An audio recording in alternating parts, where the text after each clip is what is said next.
آپ کو شاید میں نے یہ واقعہ پہلے سنایا ہو. میرے والد صاحب رحمۃ اللہ علیہ بہت زیادہ ذکر کیا کرتے تھے جوانی میں، اور ہماری دادی بھی بتایا کرتی تھی کہ یہ محی الدین بڑا ذکر کیا کرتا تھا. تو اس کے مختلف وہ جنگل میں چلے جاتے تھے، بعض اوقات اپنا ان کا تو طریقہ کار. والد صاحب نے خود مجھے یہ واقعہ بتایا. وہ کہتے ہیں کہ مجھے ایک دفعہ یہ حدیث نظر سے گزری کہ جنت کے خزانوں میں سے خزانہ ہے، لا حول ولا قوت الا باللہ. وہ کہتے ہیں میں نے اس کے بعد باقی سارا ذکر جو ہے کم کر دیا. اچھا. تو سب سے زیادہ اسی کو پڑھا، لا حول ولا قوت. کہتے ہیں میں نے یہ سوچا کہ جس کو جنت کا خزانہ مل جائے اس کو اور کیا چاہیے.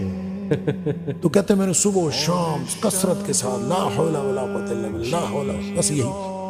اصل میں یہ بات والد صاحب نے مجھے اس سوال کے جواب میں بتائی تھی کہ والد صاحب نے کبھی بھی دنیاوی طور پر کوئی کاروبار، کوئی جاب نہیں کی.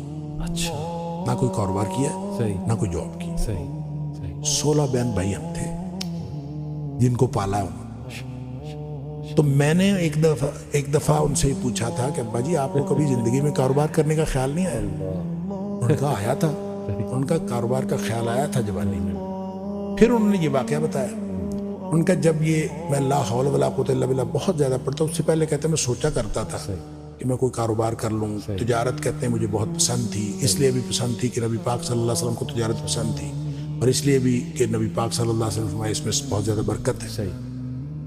کہتے میں سوچا کرتا تھا، کیا نہیں کبھی. تو جب لا حول ولا قوت الا باللہ میں نے بہت زیادہ پڑھا، کہتے ایک دفعہ خواب میں مجھے اللہ تعالیٰ نے دکھایا کہ میرا یوں کر کے دھڑ جو ہے وہ آدھا کر دیا، آدھا کر کے مجھ سے الگ کر دیا گیا، اور میرا آدھا دھڑ الگ ہو گیا لیکن میں باقی کا پھر بھی مکمل ہوں. یعنی وہ آدھا دھڑ الگ کر دیا گیا ہے اور میں پھر بھی مکمل ہوں. اور مجھے خواب میں ہی بتایا گیا، یہ سمجھایا گیا کہ تیری دنیا ہم نے تجھ سے الگ کر دی. جنت مانگتے تھے نا، تو ہم نے تجھ سے تمہاری دنیا الگ کر دی ہے.